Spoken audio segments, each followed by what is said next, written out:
The following may contain offensive language, adult humor, and or content that some viewers may find offensive. The views and opinions expressed by any one speaker does not explicitly or necessarily reflect or represent those of Mark Radulich or W2M Network. Please listen with caution, or don't listen at all. TV party tonight! What? TV party tonight! Oh, we got nothing better to do than watch TV and have a couple of brews. Don't want to talk about anything else. We don't want to know. We're dedicated to our favorite shows! Oh, my circuit! Everybody loves Hypnotoad. Scary dog! Blurson at Blurnsville. Futurama! Hello, good evening, and welcome to TV Party Tonight. I'm your host, Alexis Hejna. Joining me tonight, he's been with me since we started looking at this show, Mr. Mark Radulich. Good evening. And also joining us, he's been trying to get the hell away from me, but he's been stuck doing shows with me for, the last 4 weeks, and we still got 2 more to go? Mr. Jesse Starcher. My goodness, Alexis, it's been a pleasure every time, and you know that. Come on now. I know. But Does your wife know that she's like your other partner? Yeah, well. Oh, great. I'm Jesse's work wife now? I would like to know, Jesse, when did you become polyamorous? Oh, he's jealous, Alexis. Don't worry. Don't pay no attention to him, all right? I'll start reading dirty band vinyl songs again. Don't push me. Don't push him. He's not in the mood. No, but seriously, Jesse, like, how long has this been going on here? At least 4 weeks. I'm just saying, communication and trust is the foundation of any good relationship. So make sure the two ladies know about each other. Don't be that guy, Jesse. Listen, don't make a poor Alexis. This is where I'm going to stick up for Alexis. Don't make poor Alexis the other woman. All right. It's perfectly fine to have more than one partner. Just make sure everybody knows about it. I feel like if there's anybody that I should take advice like that from, it would be you. That's correct. Yeah, man. Lived life experience. Lived and learned. You're not allowed to be nice to Alexis. I wish you'd learn that. Oh. Yeah. I'm the lightning rod of hate. Unbelievable. All right, let's get to it because we are talking the 5th season of Only Murders in the Building. Never thought the show would keep going this long. When I first suggested it to you, Mark, we saw this advertised on the Disney investors meeting that they had on Disney Plus. He just talked about how they had Steve Martin and Martin Short, and that immediately piqued my intrigue. And I sent you a message saying, hey, they brought something up like this. When it actually airs, we should probably look at it. Yeah. Do you know if they renewed for season 6? Because I mean, yep. Yeah, I really thought this was the last season, and then this season ends with yet another cliffhanger, and I'm like, oh, for God's sakes, this is still going. Yep, they kill off Tina Fey, and officers are immediately heading to Lorne Michaels for an investigation. Yeah, I didn't want to get ahead and get into all of that, but I just knew I was like, I have to say this joke before either one of you say it. Yeah, no, I don't. This is what I was trying to say. Unlike with our Alien Earth, which also got renewed for a 2nd season because God hated me. Yeah. You and your girlfriend can have that one all to yourself. She already said she don't want nothing to do with I it. hated that show. Hated. But this one, like, do I think it should be over? Yes. Am I mad that it's continuing to go on? As long as they tell good stories, and I will, give away my overall review of this season. This is good. I think I like this season better than it was either whatever season. Yeah, it was last season where they left the building and they went to Hollywood, and I was like, I don't like it as much when Only Murders in the Building isn't in the building. Yeah, I think this was a return to form. Yeah, I think 3rd season is still my favorite season so far. Mm-hmm. That's the Broadway one, right? Yeah.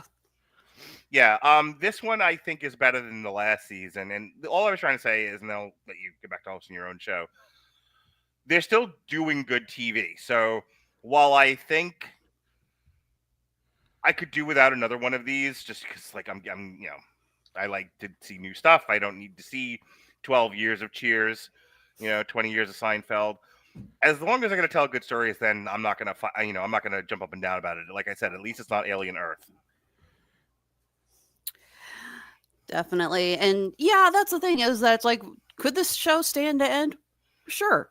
Does it need to? No. They're kind of doing the same stuff over and over again. At this point, there's very little movement in the characters, which is a criticism I've had of either the season or the season before. At this point, I feel like the main three have grown. But what I liked about this season is how much the supporting cast has grown, and how this doesn't just feel like the Martin Lawrence, Steve Martin, Selena Gomez show. This now feels like a fully formed world with people who are just as invested in what's going on in this building as they are, which makes for, I think, a better TV show. You said Martin Lawrence, right? Don't correct me. No, this would be a much different show. Very different show. With Martin Lawrence. It's funny. I just looked at my TV time to see when I started watching the series, and it was November 12th, 2024. So last year, exactly on the day, is when I first started watching the first episode. So it's interesting that we're coming together and talking about it, the season 5 tonight. So that's crazy. Well, okay, so yes, Only Murders in the Building, brought to us by Rhode Island Avenue Productions, Another Hoffman Story Productions, 4D Share Productions, 20th Television, and airing on Hulu, starring Steve Martin, Martin Short, and Selena Gomez as our three adorable little podcasters who once bonded over hearing a true crime podcast and then finding an actual murder in their historic apartment building. And now apparently fate has decided, you know what? Someone's going to be dying regularly in this thing. To the point that even Theo walks back in and says, don't worry, you caught a murder. He goes, yeah, I know what building this is. I know what building I'm in. I freaking love they brought Theo back. He's one of my favorite characters. Yes, indeed. All right, but yes, we got season 5. Hang on, I had the wiki page pulled up here, and then I lost it. All right, so season 5 started on September 9th, 2025. This one, the victim is our beloved doorman Lester, who has been with us through the entire thing, found dead in the fountain in the courtyard. The police rule it accidental, but things may not be that way when Oliver discovers that he's eating. Okay, this first note in my notebook: licking cocktail sauce off and not eating the shrimp. That is blasphemy. Listen, I'm gonna say this in defense of, as somebody who has been known to devour an entire plate of peel and eat shrimp. Oh my!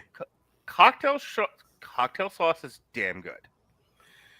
But Martin Short's line, "The shrimp is but a vessel for the delectable cocktail sauce," he's not wrong, and not everybody. I know Alexis struggles with people's interpretation of life, the universe, and everything that is not her own. But some people don't like shrimp, but love cocktail sauce. Yeah, and they're crazy. No, I'll say it again. Some people just don't like shrimp. It happens. No, you see, you got to remember, I come from a Czech family that every year my grandmother would put out the big buffet style of food for Christmas Eve, and there's always a giant thing of cocktail shrimp, and no matter how much you ordered, it was never enough. That my family burns through peel and eat shrimp like there is no tomorrow. Let me talk to Jesse. Mock. Jesse. Mock. Not everybody likes shellfish. Some people have allergies to it. Some people have allergies, yes. Then why you wouldn't be licking it if you had the allergy take to the it? Allergy people out of it, counselor. And just focus on. But he apparently is not allergic, and he's still just licking the sauce off the shrimp. Jesse. Mock. Jesse. Mock. Jesse. Mock. Let me help here. Jesse. No. I am hosting tonight. I am not on the bottom. You get to push me around.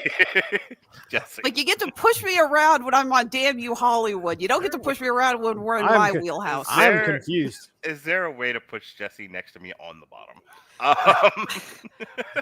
No, unfortunately, right where he wants me.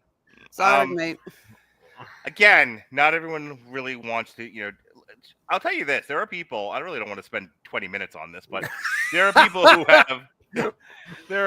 who have real texture issues with things like shrimp. Oh, absolutely. But again, he was licking cocktail sauce while they were talking, and so doesn't want to chew the shrimp. Maybe has a texture issue with it, but darn it, loves the cocktail sauce. And look, he's not. Martin Short is a Broadway sensation, a famous Broadway producer. The man's not a fucking animal. He's not gonna just drink the cocktail sauce like it's a shot. You gotta lick it off something. It happens. Well, you know what he probably has more of an aversion to than shrimp? A long-form conversation about a stupid subject? Fingers. How about this finger? Go on. I was waiting for, oh my God, I know it's low-hanging fruit, but every time I heard the line, give me the finger, where's the finger? I was waiting for someone to go, here's the finger. It's like, okay, I know that's the obvious joke we were all waiting for, and God love them, they try to avoid, pandering to the lowest common denominator. But how did they not hit that joke at least once? No kidding. Just glad the finger didn't end up in somebody's mouth. That was kind of what I was worried about. That actually, I couldn't tell if he had actually licked the. Oh, he had already. Oh no! That's like I couldn't tell. I remember looking at it and thinking to myself, well, why is that shrimp colored so funky? Before they said, why does your shrimp have a fingernail? And then I was like, oh God, ask a stupid question. But yeah, I don't think they ever show him actually licking it. So I don't know. Well, you know what they say. You got to lick it before you stick it. Right, Jesse? Oh, my goodness. My goodness. On Monday, I introduced Robert as he'll spit on your meat and then use his feet. He was very appreciative of that. He really enjoys my sense of humor. I'm sure he did. Oh, shoot. What's the Mormon equivalent of the Catholics having to say 20 Hail Marys? I don't know. Okay, so yes, our investigation kicks off with a dismembered finger found in the cocktail sauce as our investigators decide to try to find out who that finger belongs to, and we end up clashing with the old mob, with a mob boss who has recently gone missing. His wife had actually approached our characters at the end of season 4 saying, hey, I want you to investigate my missing husband, to which Steve Martin said, well, we only investigate murders, in the building. Nice subtle name drop there, guys. And now, it looks like this is tied into our husband, but we also get to deal with the new mob, the billionaires. Translation, this show has rapidly become where you go when you want to make a name as a big celebrity, because, wow, we got some major A-list actors on this season. Yeah, shoot. We got, let's see. So you're talking about the new mob. The new mob. Who do we got there? Because I know Renee Zellweger is definitely Camilla White. Was that Renee Zellweger? That was Renee Zellweger. What, you couldn't tell from how often she went with her mouth? Yeah, she's always doing this thing where she's trying to fit her face through a straw. But I didn't realize that was Renee Zellweger. Now it makes complete sense. Yeah. Yeah. So, now the other two I didn't immediately recognize. Richard Waltz, has he been? I'm sure he's probably Christoph Waltz? Christoph. Did I say Richard? I meant Christoph. Yeah. He's very famous. He's right up there with Martin Lawrence. Don't correct Jesse. Oh, Martin Lawrence. Gotcha. No, I'm an inch away from pressing the clip. We have a freaking Christoph Waltz clip in our media banks right here. Oh, wait. It's he's the Nazi, right? He plays a Nazi in Inglourious Bastard. Yes, Jesse. And he plays a bounty hunter in Django Unchained. And it was all me, James. It's always been me, the author of all your pain. So we have two clips of him then.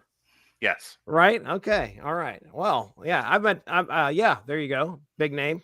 Yeah. And who played Jay Flynn? Fabulous actor, actually. Freaking genius.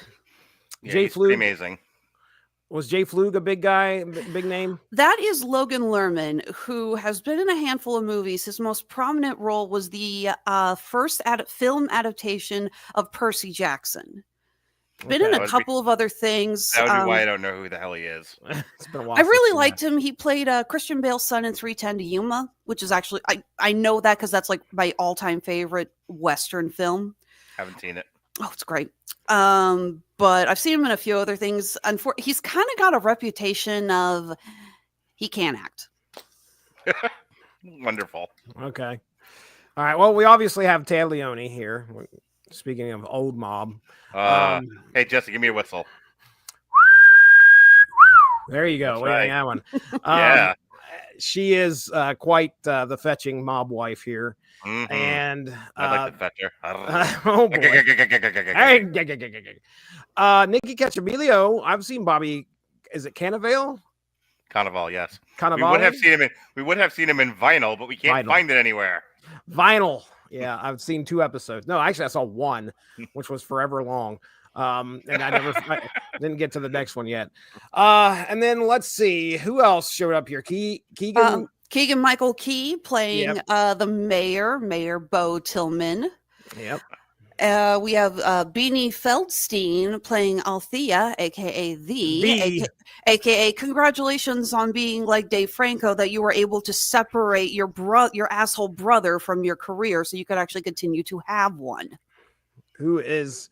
Does she have a sister or something or a brother? Oh, that's Jonah Hill's sister. Jonah Hill's sister. That's Jonah Hill's sister. Wow, I did not know that. You see the family resemblance. I can see it. Yeah. Yeah, I mean, there's someone whose career is pretty much dead. Poor Jonah Hill.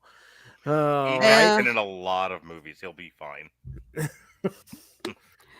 We also have Richard Kind coming back as our favorite Westie from the previous season. I had mentioned in the previous season review that I was really hoping the Westies were going to come back. I loved how they built them up in the 4th season, and I was kind of hoping for more of the actors to appear, but I'm glad Richard Kind at least got to stick around.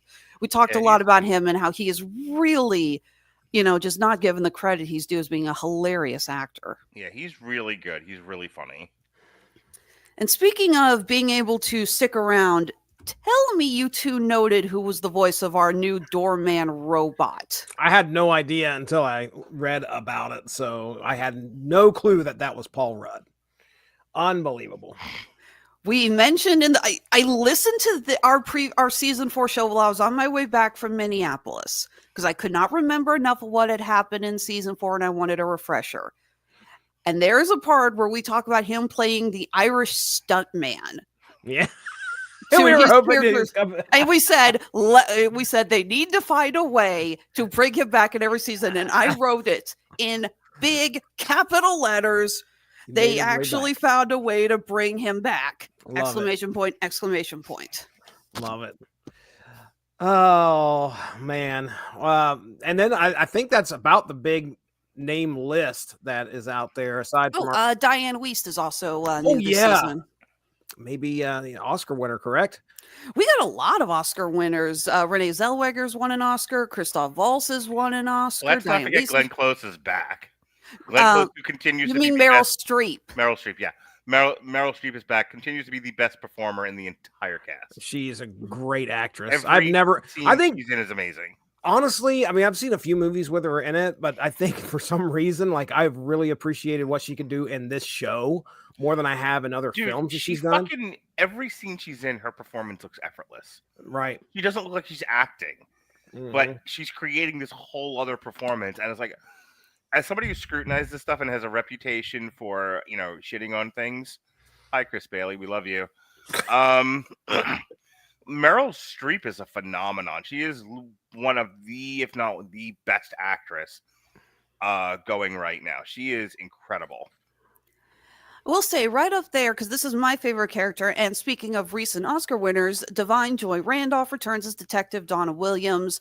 She is my favorite character easily on the show. I love her. I love how she's kind of developed alongside our casters. I love how it's gone from, why is it always you 3, to now she actually is fine working with them. The word you're looking for, whether you realize it or not, is she's developed an affection for these 3.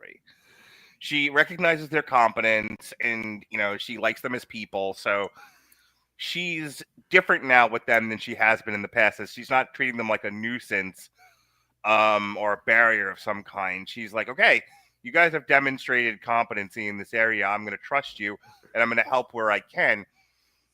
But also, she she feels like a friend, and like she's very warm with them. So like I remember last season, I think it was, or maybe the season before, they were doing the pattern. It was a season 3. She fucking had the best line of the entire show. She's like, I know what a fucking patter song is. Well, also hilarious because Divine Joy Randolph is a Broadway legend. I think she's won at least a Tony or been nominated for them. So here, when she's sitting around there and they're planning the ladies' night scam, and she's talking about like cold decking and everything, she's another one. Like she's no Meryl Streep, but who is? Except for maybe Jesse. Jesse's got all kinds of talent, mad talent. Thank you. Chicken nugget vampire, baby. Oh yeah. But her performance is also effortless. Like it very much, when they're sitting around talking, it very much felt warm and like, okay, these are friends. These are people who generally like each other, not tropes and types just kind of stacked in a room together, all babbling at one another. Like I genuinely enjoy her with our lead trio. Absolutely. Yeah, we got a lot of fun stuff, including, we get a freaking robot. Apparently somebody said, you know what I really took away from Rocky 4 and threw that into the script. Let's not be that dense. There's obviously a lot of anxiety, paranoia about artificial intelligence displacing people. And what the show, I wonder where we get that from. And what the show does, I think, better than most that I've been exposed to, at least, is really kind of take the temperature of what's going on in the culture at any given time and go, let's if not base the entire season around it, let's at least use some of this to inform our season. So doing the robot doorman was them kind of responding to the cultural paranoia around AI displacing real jobs. Made sense to me. They did it unlike a lot of shows. This show, despite how funny it is at times and how absurd it can be, doesn't preach at you. It's not shrill. I don't feel like I'm at a TED talk or a fucking Free Palestine protest. Like they put the thing in there and they address some of the concerns, and then it just kind of becomes part of the show. I think later on, like it's got footage that they needed. Like they integrated it into the mystery as opposed to screaming AI bad or Orange Man bad or Israel bad or whatever it is people are saying is bad at any given moment. So I thought they handled the use of the robot well. I will say this, and I think it's been in other seasons as well, but there is a lot of commentary on technology, specifically boomers and technology, like watching, Charles and Oliver try to explain something or, work some type of device or even understand what exactly is going on with the kids nowadays. It's funny to watch that, but yeah, there's the robot Lester is definitely folded into the old versus new theme that happens a lot in this whole season. You got the old mob, new mob, you got technology and the replacement of old people. Is that something that can be welcomed, or is it something that should be shunned? And don't forget, though, we also have a problem of people giving up on humanity. Okay. And wanting to like marry their chatbots, and we have Howard, who out of loneliness and a lifetime of disappointment, fucking wants to hook up with the robot. And at one point, it is asked, "Are you fucking that thing?" I love Teddy Diva's actually when Theo says, "Who is that?" And his father signs Howard's ex. And the look on Theo's face is one of, I shouldn't ask questions, but I think I need to. Nathan Lane doesn't play the manliest of characters, but when he asks, "Are you fucking that thing?" Like I gotta, Nathan. My goodness. I just know the robot had the absolute best scene. This scene officially qualifies as funniest scene in the series, actually outdoing the glitter bomb in the background of season 2. And that is the robot falling behind Mabel going, "Oh no." Yeah, that was good. I had to rewind that like 3 times. I just kept having to watch it over and over. I was like, oh, that was that was a blessing from the Lord. Let me see it again. Yeah, that's good stuff. Good stuff. Yeah. What can I say? Good slapstick goes a long way in this show. Agreed. And the fact that he's singing the "Oh no" as he goes past the window, Fucking like Johnny Five. Oh no! They killed the robot. They killed Lester. Johnny Five is alive, not anymore. Lester has died twice now. The doorman has been killed twice. I'll leave it to David Patrick Kelly to throw the robot off the roof. Did you guys recognize who that was playing Miller, the garbage man? No, I did not. Let me ask you if you recognize this sound or this quote. Warriors come out to play. Oh, well, I know that, but yeah, that's the same actor. He was also in The Crow. He's been in a ton of stuff. He's a really cool character actor. You know, for a little bit higher pitched voice. Because when I saw him and he started mentioning all the shit that he digs through the trash and he knows about everyone, I was like, I swear to God, I know that voice. Oh, no wonder I know that voice. He like keeps everything too. Yeah, like he had, that offer that Oliver got on his apartment, and he's like, oh yeah, I've got it right here. He threw it out like, I don't know, a week ago, but this guy had kept it. Unique character, that's for sure. There's all sorts of unique characters here at the Arconia. Mm-hmm. All right. And I think one of the other fun things is that the show knows that we need to keep developing the secrets of the Arconia. It can't just be, oh, this was in this room and this room. And this time we find out about the Velvet Room, a secret casino underneath the Arconia popularized during days of Prohibition. Fucking this point, the Arconia is Wayne Manor. All the secret passages and all that. Yeah. Yeah. Well, I mean, think about how in the last season we spent a lot of time looking at all the secret passages because they were trying to figure out how one person get from the West Tower to the East Tower to shoot Jane Lynch's character, and about how you find out that the killer from season 1 was hiding in there for what, like 3 weeks? Yeah. More on secret passages. Steve Martin's girlfriend, if I remember correctly. Yeah. Yeah. Yeah, so that's part of the fun of that is now it's like you have to keep developing that. The Arconia is a character in and of itself on this show. Mm-hmm. And we need to, now I'm not saying that every season we need to find a new secret room, a new secret passage, a new secret history to it. But I think this was a really smart idea to help. I swear to God, the next season they're going to find out that the Underground Railroad ended at the Arconia. There's actually like slaves still in the tunnel. Oh no! Well, now I'm thinking about that scene with History of the World Part 2. They're supposed to go to London next season, right?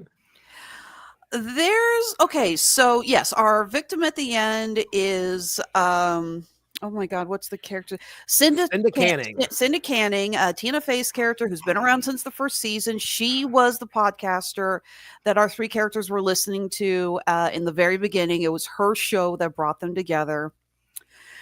And she supposedly had done a show over in London. And then, she shows back up, clearly trying to get to the Arconia. And for no other reason, it's abundantly clear she wants her... she wants these 3 to investigate her death. I can't think of any other reason why she was so desperate to actually. I love it. It's not in the building. Gunk. Yeah. Now it is. What? Can I ask you a question, Alexis? Do you remember or Jesse? You might have seen it more recently. In the first season, were Charles and Oliver actually friends before the 3 of them ended up in the diner? Like, there's a reason why they're at the diner. Something is going on with the apartment building. They can't go home. It's like a fire alarm. So they all end up going to get dinner at this diner. And as it turns out, they're all fans of this podcast. So they all start talking about it. But I can't remember and the reason why I'm asking is that there's a lot about this season where they can't, it feels like over the course of 5 seasons, they can't seem to make up their mind if Charles and Oliver had always been friends or if they only became friends through the course of this podcast. Because I think it was last season where Martin Short said, no, Steve Martin, you're my ride or die. And it's like, it didn't feel like they had been friends before. Not to mention the fact that one of the constant beats about Steve Martin's character is that he has no friends. Yeah. It's like he did Brazos, and then I think his marriage broke up, and he had an estranged daughter, and he just kind of lived a lonely retired actor's life until Mabel and Oliver came into his life, and he started doing the podcast and solving murders. But then there's that line, "You're my ride or die," and I'm like, did that happen over the course of the show, or has that always been the case? Like, I don't really understand the nature of that friendship. I genuinely don't remember.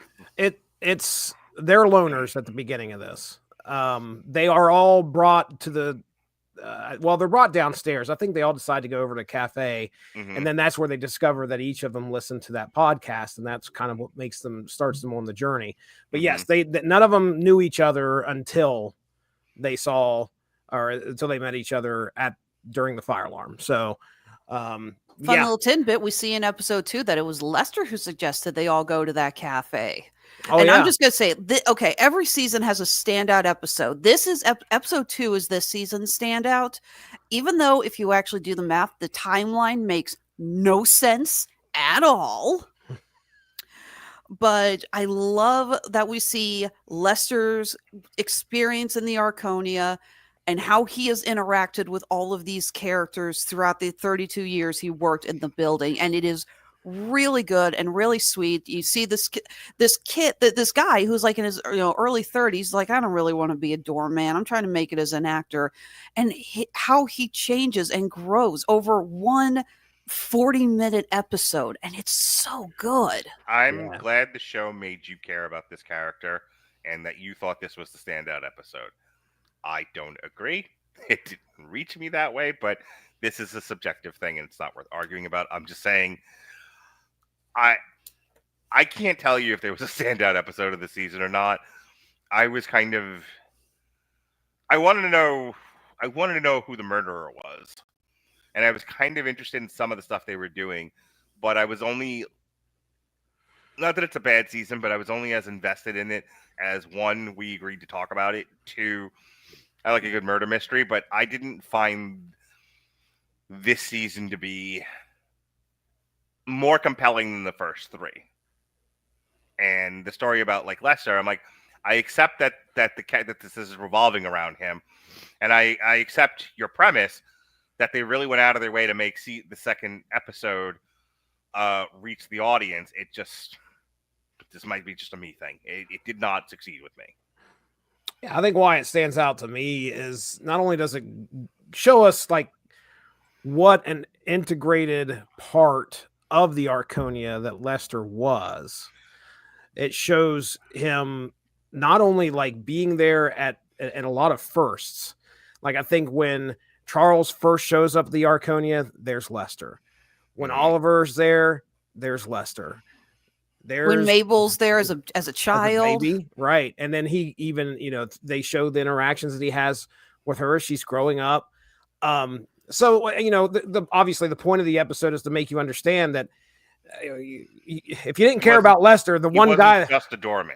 Yeah, he wasn't just a doorman. He'd been a presence throughout actually all of these episodes, but now he's gone, and we get treated to like what it might have been like for other people who just kind of, oh, there's the doorman. He's holding the door for me again. That's not what he was. And a lot of people start to realize that. Go ahead. My problem is the show has to like do a lot of heavy lifting to get you there. And if it reached you guys, that's fine. I think this would have been more effective had it been a more established character. So like Howard, or one of the old bitchy ladies, like had they been murdered at the top of the show, and they're like, okay, they've at least been on the show for 4 seasons, now 5. So I'm at least somewhat invested in, like, I've seen them before. I'm more ready to believe they've been a part of things. Like, them retroactively sticking Lester in the background of every important event that ever happened at the Arconia felt like a George Lucas special editions move. Well, for the record, the character of Lester has been in all 5 seasons.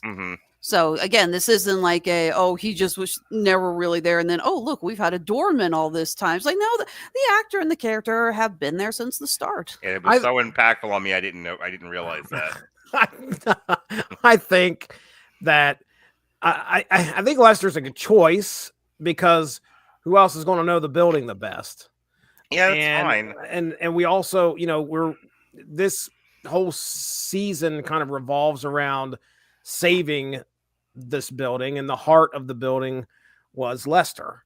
And that I think that's why they went that route. I mean, I see what you're saying. Like they could have went with somebody that was there and then maybe make some mob ties and then do the whole thing in the basement. But that I could see why they picked him. So that's my thoughts on it. That does bring up one of the points I wrote down. This season really takes its time actually to get back to who murdered Lester, because we end up with a dead mobster when we get Bobby Carnival with a meat cleaver stuck in his chest. Side note, Bobby Carnival being a smart mouth corpse, giving shit to Steve Martin is brilliant. The whole Dude, that whole he episode fucking pulls out his leg and he's like, I'm kidding, I'm dead. Yeah, it's good. No, I've seen him in a handful of different moves and stuff. He always plays the smart mouth jackass. But he always gives a really good performance. I hate to say, I think one of my favorite roles I've seen him in was the Ant-Man movies. He plays the guy who marries Scott's ex-wife. So he's the stepfather to Scott's daughter. Right. Yeah, so he's a cop. Right. And yeah, but he's like, it's a really good role. And I like how he plays it in the first one. In the second one, I love that he even warms up to Scott. And it's like, no, we can make this, this larger family thing work. So yeah his character was written really well with that. And I really liked how he performed it in those films. So, but yeah, him just being a total jackass to Charles while he's trying to move the body is great. But yeah, we get that. And then we get the revelation about the gambling room. And then we get our three billionaires. And it's like, wait, did they kill Nikki? Because it's like, well, it's like, and what's the deal with this finger? And whose finger is it? And then we have the story about, we're going to demolish the Arconia and build a new casino there. And it feels like we're just kind of going round and around and around before it's like, wait, now how does this go back to Lester? And again, there's good material here. The dialogue is written really well. The characters are all well developed. I loved all the villains in this. Christoph Waltz and Renee Zellweger as these just diabolical billionaires. I'm sorry, I'm not a huge Logan Lerman fan. He played the role well enough for what he was given, but I don't think he was trying that hard. Sorry, I don't buy that he's hot for Selena Gomez. Just kidding.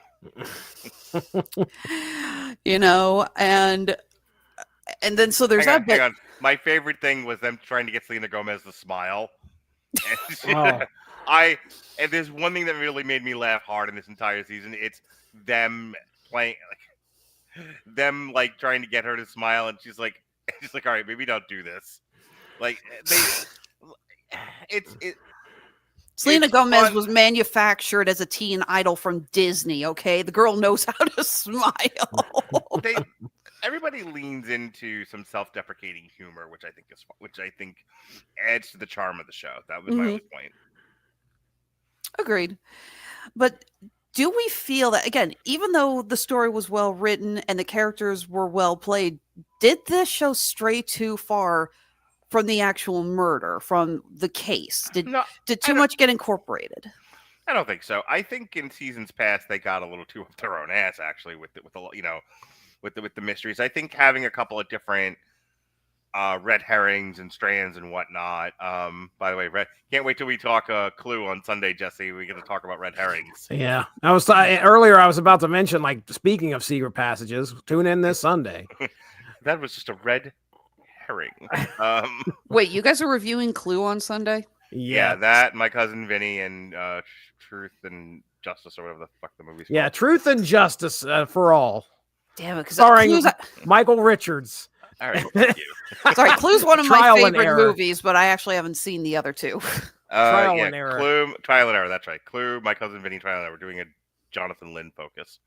But I think, obviously the writers of this was like, okay, what's going on in the world right now that people might be interested in that's giving people agita? Well, obviously there's a lot of concern about oligarchies and billionaires steering the world in a certain direction. People are also struggling with AI. There's a lot of distrust of the government. Like, all of these things are in there. You have the crooked politician, you have the billionaires with their hands on the levers of humanity, and you have AI. I'm not unhappy they had that much stuff going on, and they handled it, I think, with a deft hand. I actually really like. One of the reasons why I said I like season 5 more than I like season 4 was I actually liked the mystery this season, and I like that it had some twists and turns. And actually, to me, the standout episode was I think it's the second to last, or maybe right before that, where they think they've lost the Arconia. And they're having like, there's a countdown, like it's like the freaking robot's like 8 days until you have to move out. 8 days until you have to move out. It's like, and at that point, I'm just like, geez, why aren't they throwing that robot from the roof again? the episode where it's like the last night in the Arconia, and they're all trying to figure out like what to do next, and they're kind of reflecting back, and Steve Martin has a really great line where he's talking to Howard. He was like, "We have not been good neighbors, and this is something I want to fix." And then he's trying to like go out with other people, like some like Geronimo something or other. So he's going to a baseball game, and he comes back and he's talking to Oliver. To me, that was all good stuff. That was the characters that I've known and loved for the previous 4 seasons coming to grips with the very real possibility that they will no longer have a home, and they will not have this thing that connects them all to each other. And what do we do now? That to me was the good stuff of season 5. Okay, I'll give you that. That was a really good season, or really good episode, I should say. Sorry. And that does also go back to because that episode 9 is almost entirely from the view of the Lester bot. Yeah. So, and I actually wrote, but we already kind of talked about it. Are we spending too much time with the Rocky 4 bot? So I'm sorry, I couldn't get that image out of my head every time that bot showed up. All I could hear was it playing. Happy birthday, Polly. I love how I go back to the scene where it's playing seductive music and it comes back on, and it's like, and it's talking to Paul. It's like, I know it's your favorite. It's like, who the hell reprogrammed the robots? And then it cuts away, and Apollo's just like, well, anyways, as I was saying, just like totally random moment. It's all right. Rocky. My favorite, one of my favorite moments with the bot is it, like, in that episode, I think we're watching it kind of like go through its daily duties, but it can't go upstairs. So like every time it hits the stairs, it's a set of stairs. It's got to ask for help. Like you can't get in there and so the people have to pick the robot up to let it go pick up people's laundry and stuff. Oh man. God, it has to get help. Yeah, it keeps getting picked up by Tay Leone's sons, the freaking immature mob sons. I love these 5 boys. At first you think they're like stereotypical gangster styles, and they're freaking 15-year-olds in the bodies of 25-year-olds. There's a scene late in the season where their kids are interacting in the background. They're just being themselves. And Tay Leone is like on like a chase lounge. She's just like, oh. Jesse knows, man. We've made that face. Man, I hope all my kids are out of the house by that age. My gosh. And I even love that one of them starts a relationship with Howard. Like, I brought you gardenias from my mother's garden because they remind me of my dead dad. Is that weird? It's good stuff. Oh, I like Howard. Oh, yeah. In that one flashback episode, like every time you see Howard and his mother, and he's like dropping hints that he's gay, it's like bursting out of him, and she's just like, "What?" Like, nothing, mother. And then we see them going to a pride fest, and she's all, I'm so proud of my gay son. So cute. This is the first season that I realized that, and you guys may have known this, maybe not. Told me this is the first time you noticed Howard was gay. No, oh yeah. My gaydars failed me one epic time, Jesse Starcher's but it's not this time, okay? Jesse Starcher's like, there's no such thing as homosexuals. I've never heard of these things. What are these homosexuals you speak of? Jesse, I sympathize. I've got the worst gaydar on the planet. Oh my god. Well, I never noticed that there were like Easter eggs in the intro. Have you guys? Yes. Have you guys? This is the first season I've ever. Maybe this has gone on for all 5 seasons, but this is the first time where I was like, "Wait a second, that changed," or "Wait, that's part of the show." So anyway, just letting anybody out there that watches the show know, just in case, keep an eye on the intro because sometimes you may see some clues that pop up in there. I think I had remembered that from the previous season, but then I forgot it, and I didn't notice it until it's the element when I can't remember if it's like the second or third episode. No, it's the third episode when they see the playing card. You have to look through something red. Oh yeah. To see it, right. Which actually kind of made me laugh because I remember when I was a kid and the spy toys were all the rage, and that was a big thing. It's like decoded message. It's like, and you just put the red filter on, you could see the message, right? And then Mabel puts lipstick on it, and then in the next episode's opening, the moon is his lens with the red lipstick on. Oh, okay. Yeah, the one that made me realize it was there was a point where she had a Stanley mug on her desk in the intro. Mm-hmm. And of course that's where they keep the finger. And that's not like it. That's only happened in that one episode or that one intro. So anyway, I was like, oh, wait a second. Okay. All right. Anyway. Easter eggs. Or when it replaces Howard walking the 2 pets with Howard walking the robot. Right. So, fun question here. Do you guys think Diane Weiss is going to become a regular? We see her getting her dream. She gets the room at the Arconia, something that she and Lester had always wanted, because she gets that big windfall that Sophia, that's Taleone's character, gave her. Said, one widow to another, here's to starting your life. You know? Yeah. I feel like she'll probably be more of a Nathan Lane type where just kind of pop in for like maybe an episode or something like that. So if you count that as a regular, then yes, because most of our previous characters will sometimes kind of come back and grace. But if you're talking about like all the time, like a Meryl Streep, I don't know. I don't know if that'll happen or not. I'd like to see her. I mean, I appreciate what she did this season. So I was thinking more like what we got with Richard Kine's character. Okay. Season. Because I do love her. And that scene where she pulls the dagger on Loretta in the background, I was like, oh God, Apartment 7A flashbacks. Diane Weiss with a dagger is scary. For the record, if you haven't seen Apartment 7A, good scary movie. Duly noted. Jesse, Diane Weiss was the mother in Requiem for a Dream, right? No. No way. Who am I thinking of? The lady that played the mom in Requiem for a Dream. I do not know. Hang on, I'm on it. Ellen Burstyn. Yeah. That was close. Not even. I have no idea who that is. Other than she's the mom from Requiem for a Dream. Does she have a long acting career? Yeah, she's been in a bunch of other things. Okay. All right then. Well. Yeah, no, I adore Diane Weiss. She is such a great actress. So I do hope that she'll stick around in the next or in the upcoming season. I like when we get to have characters who we spend a lot of time with, and they actually do continue to show up in this show. I get tired of shows that bring in these big name guest stars who get developed like crazy, and then in the end, it's just like, okay, I'm leaving from my home planet. They're gone. Yeah. There seems to be, I don't know, only Murders in the Building seems to have kind of a streak of doing that, because there are some pretty big characters that were developed in some other seasons that's never really kind of appeared.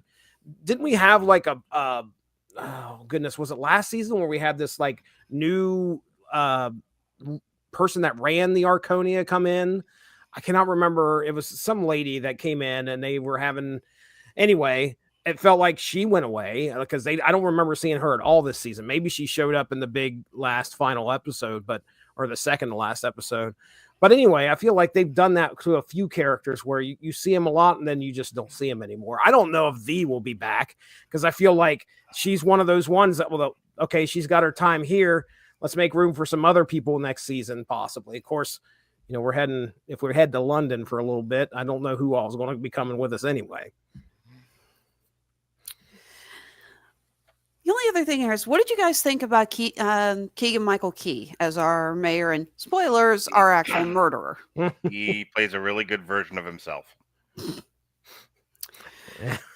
I don't have much to add other than that, really. I mean, he did a great job as this swarmy politician that came in there and was, very much had the focus of what the optics are going to be for things, and just exactly what a politician would do.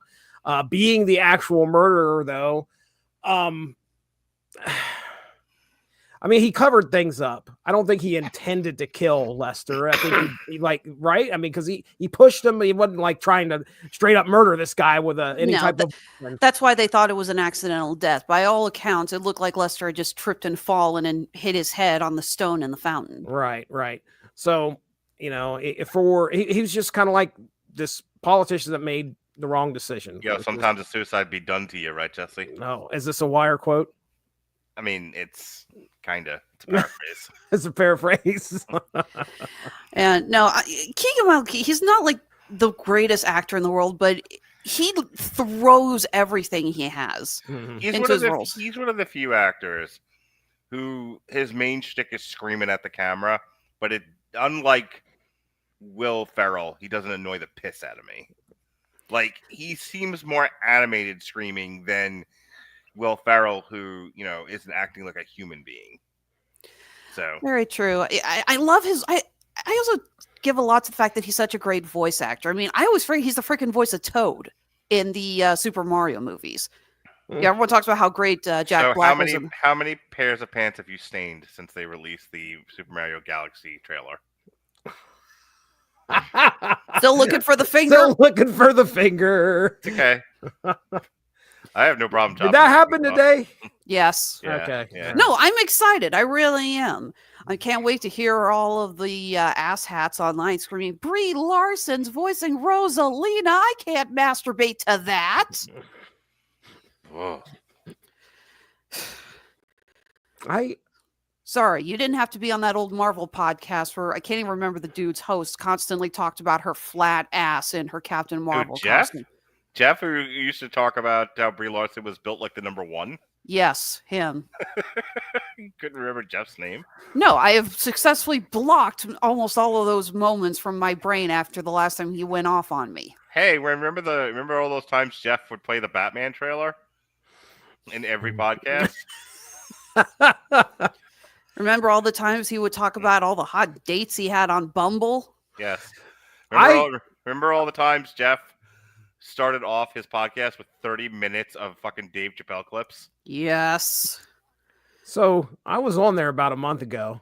Yes, Jeff. And this is a safe space to share. No, I just want to say something. Yeah. That he asked about Alexis. Oh, you did got to he? be kidding me. I am not kidding. Well, you have a vagina and he's a guy. So. Dare I ask what he said? No, he just asked how he's doing. I said, I think she's doing okay. Mm-hmm. So he didn't press anything further, and of course, I don't want to. I bet he wanted to, though.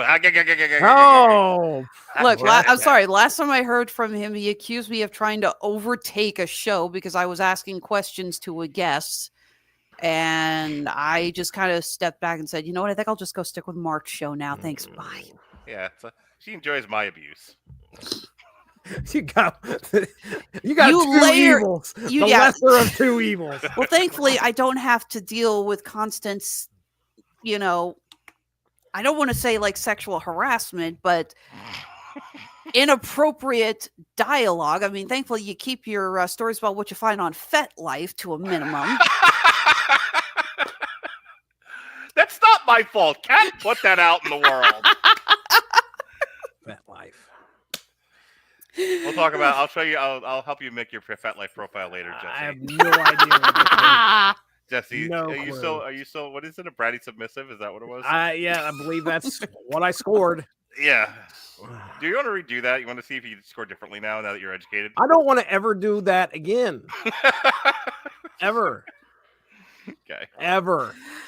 I think the only other note here I had, besides Christoph Waltz wielding a meat cleaver, will always be terrifying.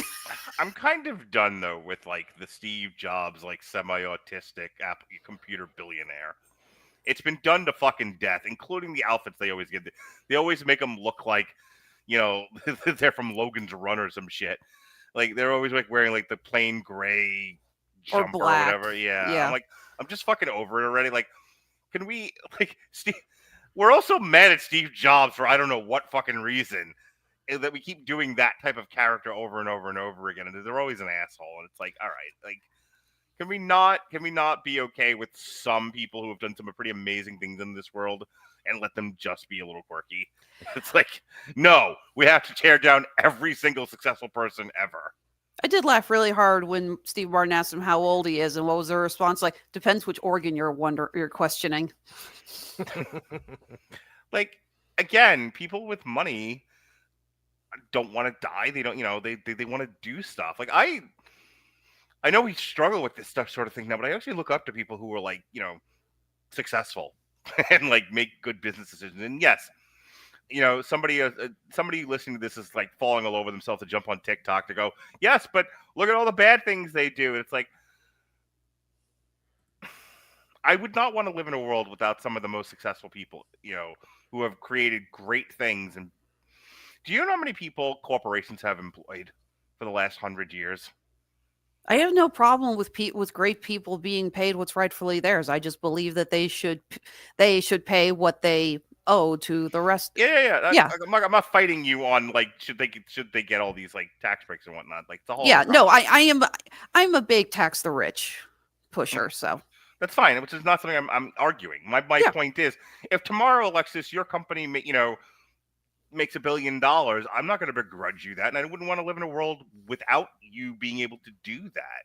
Agreed. But we live in a world where if you do that, you're the fucking enemy. You liberal fucking progressive panty waist communist Alexis Hejna, and suddenly if your company makes a lot of money, people are going to hate you for it and think you're terrible, no matter what you do or what you think. I don't like that about this world. That bothers me. So when I looked at Christoph Waltz's character, first of all, I've seen that character one too many times and one too many things, and it's starting to bug me. That's all I'm trying to say. Well, then what did you think about Renee Zellweger and Logan Lerman's character? You got the Martha Stewart style. I refuse to believe she was not influenced in any way by Martha Stewart. Honestly, Renee Zellweger's performance in that character was like some of the best stuff in the entire season.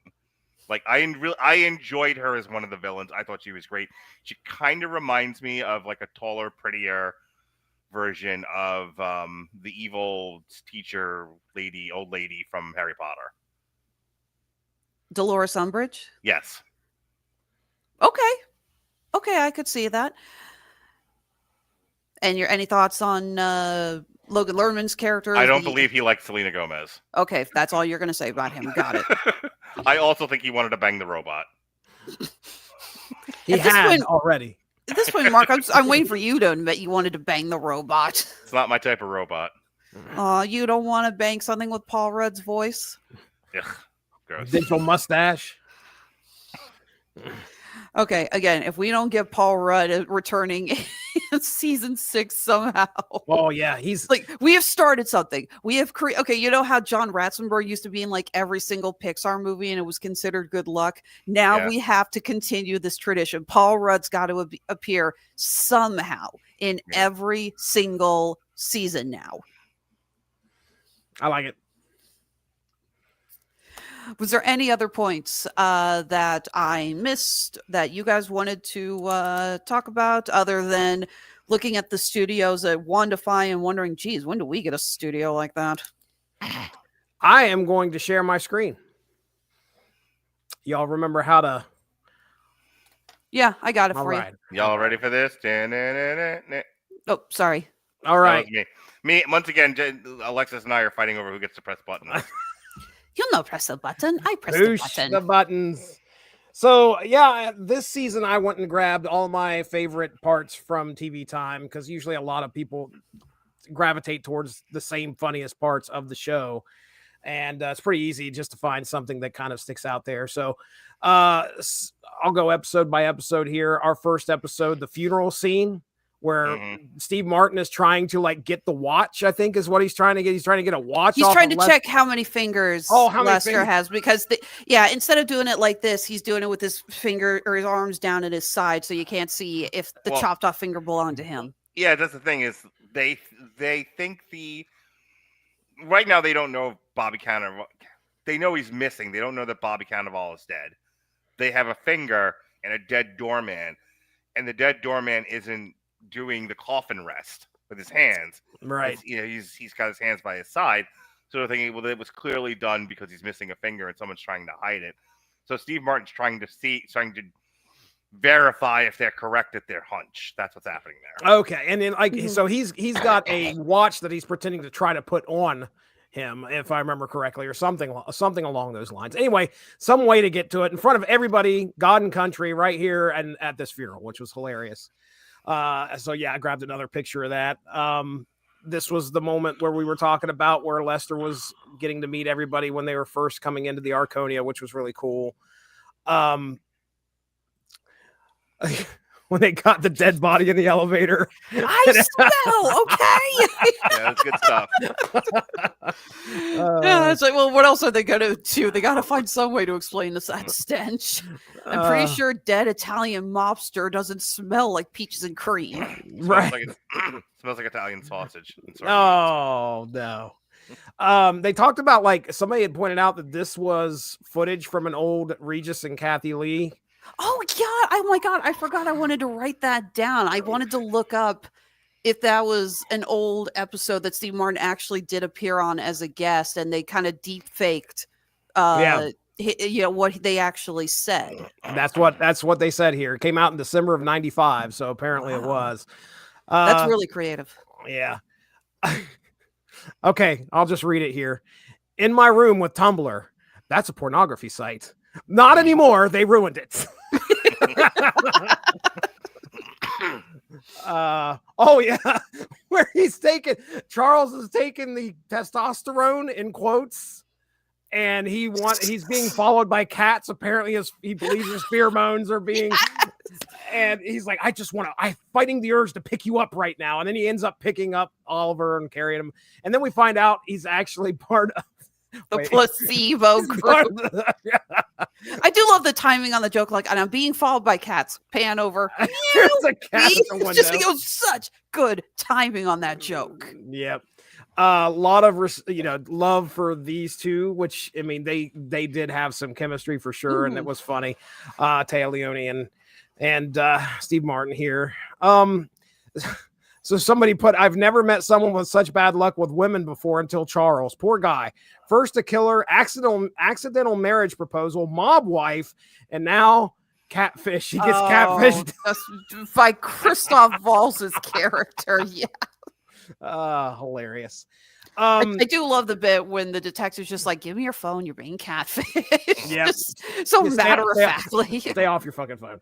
And then we have Meryl Streep and Loretta and Oliver I think they're at the theater, and they're going through like names of I don't know I can't remember what they were naming here, but Last Gasp, Old Gasm, The Silver Shrivel, Help, I've Fallen in Love and I Can't Get It Up. That was hilarious.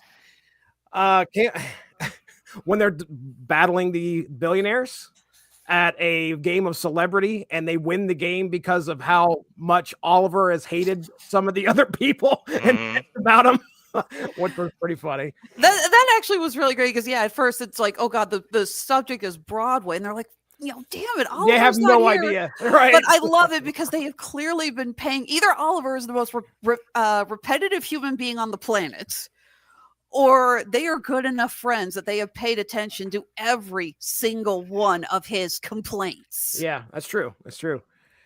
Oh, how embarrassing. Someone doesn't know the term situationship. Remember that one. This was the one where we were talking about the Oscar winners. We had 8 Oscar winners, Oscars in this picture here. Renee, Meryl, Divine, and Diane. Totally into the odd duck out. Right. Yeah, our second to last episode, we mentioned that how episode 9 was like where everybody was kind of coming together here. There's a picture here. Of course he is. I know what building I'm in. Yes. Again, I love Theo. And Mark, you referenced this one earlier. It's easy to forget to be a good neighbor. Mhm. That was a good touching moment. Yeah. And then Howard coming through and figuring, like, being one of the crucial parts of figuring out who was That's part. Go ahead. That's one of the things I liked about this season was it wasn't just the 3 podcasters, the 3 leads. Everybody associated in the building got to do something, be a part of things.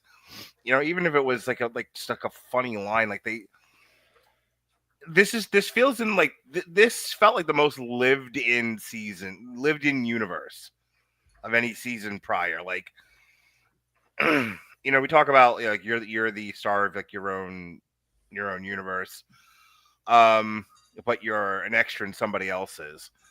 And up to this point, for the first 4 seasons, it very much felt like this was the Steve Martin Short, Selena Gomez universe. Mm-hmm. This was the first season where it felt like they were a part of a bigger universe, not the center of it. Yeah. Should add the actor who plays Howard, Michael Cyril Crichton, if I'm pronouncing it all correctly. He's actually got a on-screen credit in the opening credits after we go through the 3 windows and see our main 3, and then we go up on top of the roof. You see his name against the sky, and he is listed now as main cast. Okay. So, all right. Credit to his agent for getting him that credit. There was an Only Murders in the Building podcast, believe it or not, that I think he hosts that you can find on YouTube. And then finally, this probably was my favorite moment in the final episode, I believe, where we are looking at them tied up in the basement, chained up, and they're trying to escape. And Steve Martin is explaining to them how to get out because he has some magician background or whatever. Steve Martin actually does have a little sleight of hand training. He apparently used to do card tricks when he was younger. But Selena Gomez tells him Mabel says, climb the pole. And how do I get down? I do stripper or fireman. He went with stripper. He went with stripper. Yeah. Probably my favorite moment in the whole thing. All right, there you go. That's my whole slideshow. I'll go ahead and stop sharing now. Yeah, no, that's good. That's good. I like us being able because there was a handful of moments there I completely forgot to write down. It's fun stuff. Yeah. So, Mark, anything else? No, I'm good. All right. So, Only Murders in the Building, season 5, currently on Hulu. Go check it out if you haven't. And sorry, we've already spoiled who the killer was. You can hate us later. And season 6 was confirmed this last. Darth Vader is Luke Skywalker's father. Oh, I'm going 2 for 2 now. Yes, apparently it was announced in October that they have signed on for season 6. It is going to be Joe Osmond can see dead people. Wait, Bruce Willis is dead. Bruce Willis is dead. Are you done? Nope. What other ones, Jesse? No, I don't want to get shoved off the podcast. That's what's going to happen. You're going to disappear. You're going to disappear in a second, and I'm going to be like, if I haven't kicked his ass off yet, why would I now? You can't kick me off my own podcast, psycho. Number Damn one. it. Number 2. She's not going to break up with you, Jesse. She's. He needs you. Yeah, come on now, Mark. Come on, Jesse. You're the only one I've got to talk Stranger Things. That's right. You're the only one on the network. It's like speaking of plugs. Guess what we're looking at next weekend? You're the only one. You're the only one left that doesn't abuse her. The one small light in this dark Radulich tunnel. Well, Robert doesn't mostly abuse me, so. And David doesn't. And David doesn't abuse me. David likes me. David's a good guy. David is a good guy.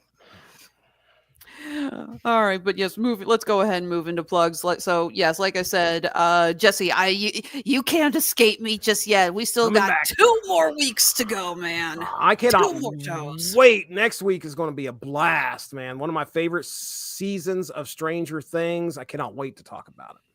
Season 4, we are coming up on the end. We are getting so close. I am so excited.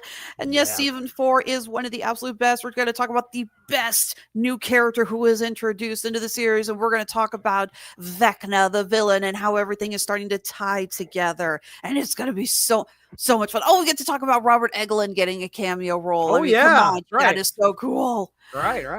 All the good stuff that season. Can't wait. And after that, again, you don't get to escape me just yet, because the week after that, just a few days before Thanksgiving, we are going to be talking Has Been Hotel Season 2. That's right. Yep. Episodes 5 and 6 aired today. It's really ramping up. We are seeing some serious... let's just say the V's look like they're plotting to take over more than just Pentagram City. It's the stakes are getting up there. Okay. All right. So looking forward to that. David Wright will be joining us for that. David Wright was supposed to be on the show tonight. He was unable to join because life, shit happens. It happens. Yeah, David, we're sorry that you couldn't join us, man, but we look forward to talking Has Been Hotel within 2 weeks. Also, first time coming back on for Damn You Hollywood in a while. I'm sure Robert was thrilled to get rid of me for so long, but I will be joining you guys on Monday to talk Running Man, the next Stephen King adaptation to come out this year. Wow. They're a very prolific year for that man. Wait, are we sure about that? Because when I just watched it and it said that the novel was written by somebody else. Richard Bachman. Yeah. That's Stephen King's pen name. Yeah, that's his other name. Okay. So I don't know that. Okay. Oh, okay. We actually talked about this on the Long Walk review, because if anyone is okay, credit to Robert. That man is our company's I'll have resident. to make sure I say something to my son, because both of us looked at that like, "Hey, wasn't this supposed is this supposed to be This Stephen guy? King? Wait a second. Who the fuck?" Okay, no, Robert is our go-to Stephen King expert. That man has read so many of the books, and we brought it up on the Long Walk. Apparently, there's a couple of reasons why he chose a pen name, but among them, King's name had become just so prolific. Just like, it wasn't like, so what's the new book? It's the new Stephen King book. Oh, okay, I'll read it. He wanted to challenge himself with a handful of books and see, is he still a good author, or is it just all attached to his name? So a handful like The Long Walk and The Running Man and a few others say Richard Bachman. But of course, nowadays we know that was just his pen name. Just real quick. So I'm not doing a search here real quick, so I'm just throwing this out there. Is Welcome to Derry on the schedule at all? Yes and no. I'm talking with Kat about it. The show ends in December, but our December's already kind of a cluster. And of course, with the holidays, I know we've all got travel and time with our families and a bunch of other stuff coming up. I told Kat that even though it ends in December, we can probably review it in January. So I told her, it's like, let's have a little bit more of a window. I don't want anyone trying to watch a million shows while trying to go Christmas shopping at the same time. Just so if you want in on that, I will let you know when we actually do get it on the schedule. Okay, sounds good. All right, and glad to have you on. You'll be happy to know I informed my son that Stephen King did in fact write The Running Man, and that he used a pen name, which is what it was in the cast, the credits for the 1987 Running Man with Arnold Schwarzenegger. Yeah. Okay, so good. Glad we cleared that up. Did you also send him anything from Triple Brutal, Austrian Death Machine? So he's watched Commando. The past week, he's watched The Running Man, Commando, The Last Action Hero, and True Lies. And the whole time I'm like watching these with him, I'm just like, now you have to go back and listen to Austrian Death Machine, because that band's so much funnier when you know where the quotes came from. Yeah, it is. Yeah, it is. Seriously, your kid's going to just start bleeding pure testosterone from watching that lineup. Good. I'm so tired of the fucking pussies in his generation. I hope like he has so much testosterone it fucking goes airborne like COVID. I've never caught testosterone before, but I guess you should, Jesse. You should. Everyone needs a little of my son's testosterone. Yeah, and then at one point he wants to lift you up over his shoulders, and cats are following him everywhere. That's right. As long as he fucking banes me over his knee and puts me out of my fucking misery, I'll be happy. Okay, for the worker, say using Bane as a verb, I approve wholeheartedly. That was actually really good. Thank you. All right, so yes, that's what I've got coming up here. When are we reviewing Wicked for Good? Oh my God, you have a fucking schedule, psycho. Oh, the 24th. That's okay. Yes. So the day before Hasbin Hotel.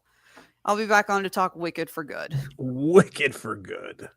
Anywho, this past Sunday, David and I reviewed the last of the Band of Brothers Pacific trilogy, Masters of the Air, which talked about the bombing raids in World War II. Monday, myself and Robert talked Predator Badlands.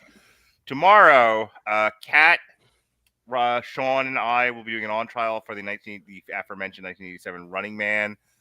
Sunday, as mentioned before, myself and Jesse will be reviewing Clue, My Cousin Vinny and Trial and Error, a Jonathan Lynn focus. Also, Fra Diavolo has a new album coming out. Fra Diavolo, not limited by genre. We were dared to do country, and so country we did. So Fra Diavolo's first country album, Grandma... what the fuck is it called again? Grandma's Country Kitchen. Grandma's Country Kitchen, that's right. Isn't that a special at Cracker Barrel? You're a special at Cracker Barrel. Grandma's Country Kitchen, named after a restaurant from when I was a child up in Lake George, New York, is a story of how Grandma's very family-oriented kitchen was overrun by harlots and bikers and ne'er-do-wells, and we're going to sing songs about it, and it's a fantastic album, and everyone check it out on Spotify this Sunday. Wow. On Monday, as Alexis said, she will be interrupting my good time with my friend Robert Winfrey, as we'll be talking the new Running Man, apparently closer to the book than not. And then Thursday, a show that initially was developed to harass and torture Chris Bailey, but he doesn't podcast anymore. So instead, myself, Sean Comer, and Miss Fat Life herself, Kathleen Scott, will be talking Showgirls, Striptease, and Hustlers. This is easily going to be my favorite show of the year.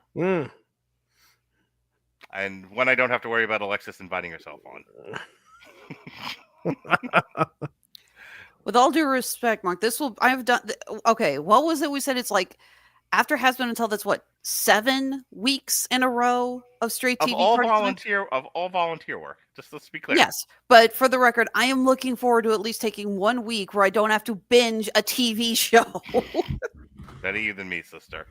Jesse, I hear you talk comics and paint houses. Ah, yes, I do. There's a reference I haven't heard in a while. Oh man, yeah. Have you heard "Spit on My Meat" and then use your feet? Because that's a reference you haven't heard in an hour. Oh, jeez, criminy. All right. Day There's Tripper. More. I can read more. Day Tripper is a comic book that myself and Mark Radulich have discussed or started discussing on the Source Material Comics podcast. You can hear our discussion on the first, I think, 3 issues of the series that happened this past Monday. A lot of good discussion here. It was a fun one. Yeah, a lot of good discussion. And previous to that, on the Source Material podcast, I haven't put out something for Source Materials. First time I've skipped a Monday. So you can go back and listen to myself and Chris Armstrong and Evan Bevins talk Midnight Massacre. Happened in the 90s. It was a storyline that featured Blade turning into Switchblade, and he starts killing all sorts of the pretty much a lot of the characters in the monster verse there, practically the Marvel monster verse anyway. Morbius is dead. Mobius is still jet skiing somewhere, I guarantee it. So yeah, check that out. That's a lot of fun. And then of course myself and Evan Bevins just are in the process of releasing our discussion on Snap material, where we talk Marvel Snap every month, and I think our 4th episode airs tomorrow, featuring our top 5 cards of the year, probably one of the bigger top 5s that we usually have.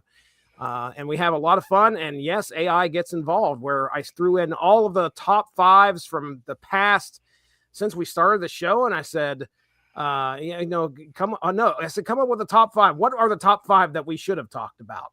And it's interesting to see what it came up with versus what we talked about. So we had a good time. Anyway, check that out. So that's all I got. Thanks for having me on, guys. All right. Just a little quick note about Honeysuckle Rose Creations, where fashion meets fandom at the intersection of geek and chic, because we're getting ready for our Black Friday sale. We're going to be kicking things off, 25% off everything in both of our stores on Etsy and Handmade at Amazon. This is also the start of our annual holiday charity drive. From Black Friday to Christmas Eve, for every individual order that is placed, we will be donating $5 to Children's Mercy Hospital. Oh, okay. So Mark just couldn't stick around long enough to hear me actually try to promote a charity. Figures. Dropped out. Unbelievable. All right. So, but yes, that's Honeysuckle Rose Creations, where fashion meets fandom at the intersection of geek and chic. Again, it's 25% off everything in both of our Etsy and Handmade at Amazon shops. So thanks for tuning in, guys. For myself, for the no longer here, Mr. Mark Radulich, for Jesse Starcher, I'm Alexis Hejna, and I'm going to go eat some shrimp.